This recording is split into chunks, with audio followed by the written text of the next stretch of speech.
Imagina você apertando o play num desenho inocente e de repente percebendo uma coisa meio desconfortável. O protagonista não é bom moço. Ele não quer salvar ninguém. Ele não quer ensinar lição. Ele não quer construir um mundo melhor. Ele só quer vencer. E vence sorrindo. Agora respira e pensa comigo. Por que, em pleno ano de 2020 ísico, um coelho criado lá pelos anos 1940 ainda parece mais atual do que muita conversa séria sobre ética, política e o que é certo ou errado? Porque o Pernalonga não joga o jogo da moral. Ele joga o jogo das regras e das brechas das regras. E isso muda tudo. A gente cresceu acostumado a acreditar que herói é quem luta por justiça, quem protege os fracos, quem respeita algum código. Só que o Pernalonga... Não, ele não tem um juramento, não tem missão, não tem causa. Ele tem uma inteligência quase cruel. Ele entende que a realidade, naquele mundo, funciona como um teatro. E quem leva o teatro a sério, perde. Pensa naquele tipo de cena clássica. O Patolino, todo cheio de certeza, cai na própria armadilha porque foi convencido na conversa. Não é força, não é moral, é linguagem. É um truque simples, mas devastador. Ele faz o outro entrar numa narrativa que se volta contra ele. O Patolino vai se desmontando por dentro, discutindo as regras do jogo com uma fé tão grande, tão infantil, que quando percebe já está assinado embaixo da própria sentença. E quando aparece o caçador, o Elmer, com toda essa autoridade do uniforme, da arma, do direito de caçar, o Pernalonga não precisa provar que caçar é errado. Ele não precisa discursar. Ele só precisa fazer o Elmer parecer bobo. Às vezes é só um gesto, um dedo apontando, e pronto. O cara obedece o dedo como se aquilo fosse a própria lei. A gravidade vira uma piada. A física vira piada. A autoridade vira piada. E é aí que a gente começa a perceber. Isso não é só humor infantil. Isso é desconstrução ao vivo. E talvez seja por isso que dá um pequeno arrepio quando a gente assiste adulto. Porque o coelho está fazendo uma coisa que muita gente não tem coragem nem de pensar. Ele está mostrando que o que parece sólido depende o tempo todo de alguém acreditando. Agora entra uma pergunta perigosa. E se a moral, essa coisa que a gente trata como eterna, também depender disso? E se ela não for uma pedra, mas uma encenação? Um filósofo chamado Michel Foucault passou a vida cutucando exatamente essa ferida. Ele tinha uma obsessão: destruir a ideia de que existe uma moral universal, uma espécie de certo e errado, colado no universo como se fosse lei da natureza. Para ele, muita coisa que a gente chama de moral não nasceu do céu, nasceu da história.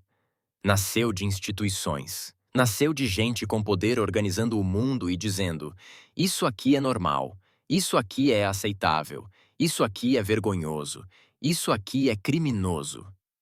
E ele chamava o método dele de genealogia. Só que não é genealogia de família, é genealogia de ideias. Em vez de perguntar o que é o bem, ele pergunta: quando isso virou bem? E para quem? Quem ganha quando você acredita nessa moral? Quem impôs? Quanto tempo durou antes de mudar totalmente?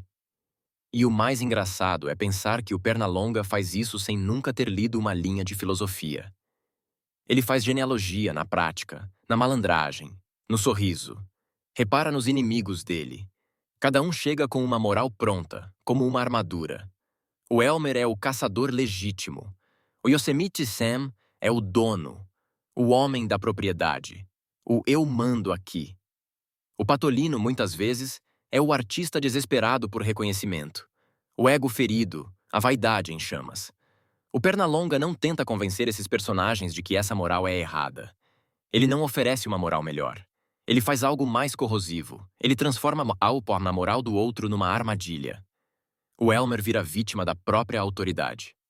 O Yosemite Sam engole o próprio orgulho, literalmente mastiga as próprias balas. O Patolino é induzido a se enxergar como vilão, como ridículo, como descartável.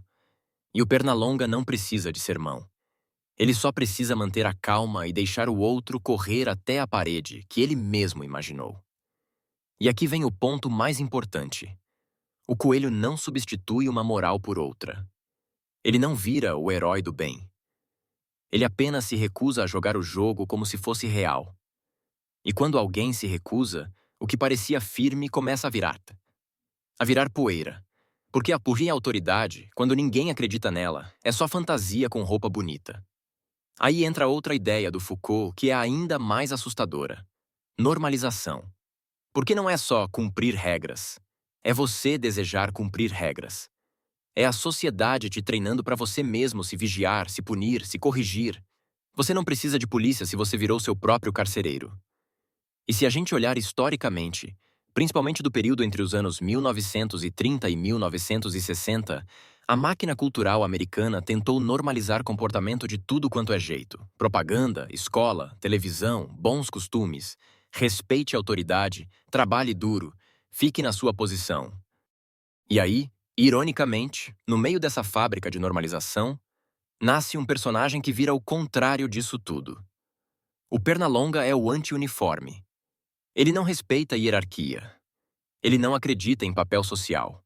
Ele muda de máscara quando precisa, faz performance, faz travessia, provoca confusão com alegria.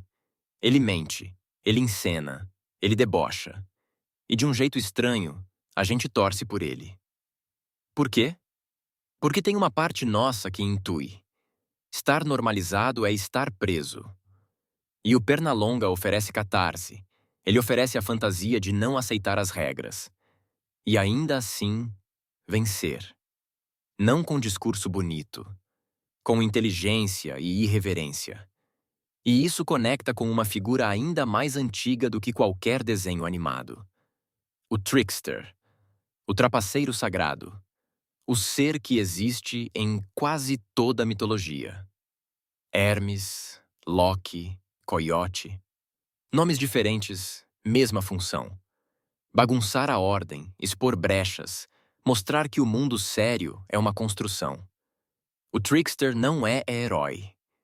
Ele é transgressor. E ao transgredir, ele revela que lei, moral e autoridade são performances, não verdades eternas. O Pernalonga é o trickster americano. E ele floresce justamente quando a sociedade tenta controlar mais. Não é coincidência. Toda máquina de controle cria sua própria resistência. E muitas vezes, a resistência não vem como violência. Ela vem como riso. Porque violência, no fundo, confirma a importância do inimigo. Você briga com aquilo que considera grande. Já a zombaria. A zombaria nega. Ela diz: você não é nem sério o suficiente para eu te odiar. E agora, a gente chega no nosso presente. Olha para o seu feed hoje. Quantos heróis você vê se vendendo como moralmente perfeitos? Quantas pessoas dizendo, eu sou do lado certo da história? Como se isso fosse um escudo impenetrável. E quantos ativistas agem como Elmer Fudd, acreditando que basta obedecer às regras certas, repetir as palavras certas, usar os slogans certos, e aí sim a liberdade vem. O Pernalonga coloca uma pergunta incômoda na mesa. E se a libertação não vier da moral correta, mas da recusa total de jogar o jogo de verdade? Foucault passou a vida argumentando contra a normalização. O Pernalonga simplesmente riu dela. E gerações riram junto. Talvez sem perceber que naquele riso tinha uma sabedoria perigosa. A de que o mundo só parece sólido enquanto todo mundo finge que é. Então eu te deixo com essa escolha pia na cabeça. O que te parece mais poderoso hoje? Tentar vencer no tribunal da moral? Ou aprender a enxergar as regras como ficção e encontrar as brechas? No fim das contas, o Pernalonga não importa porque ele é bom. Ele importa porque ele é livre, de um jeito que dá medo e dá vontade ao mesmo tempo. Se essa ideia te cutucou, deixa o like, se inscreve no canal e me diz nos comentários. Você acha que a gente precisa de mais heróis morais ou de mais tricksters que desmontem o jogo? E para continuar nessa vibe, já emenda no próximo vídeo que eu vou te recomendar aqui, porque ele conversa direto com essa mesma sensação de o mundo é uma encenação. A gente se vê no próximo. Tamo junto.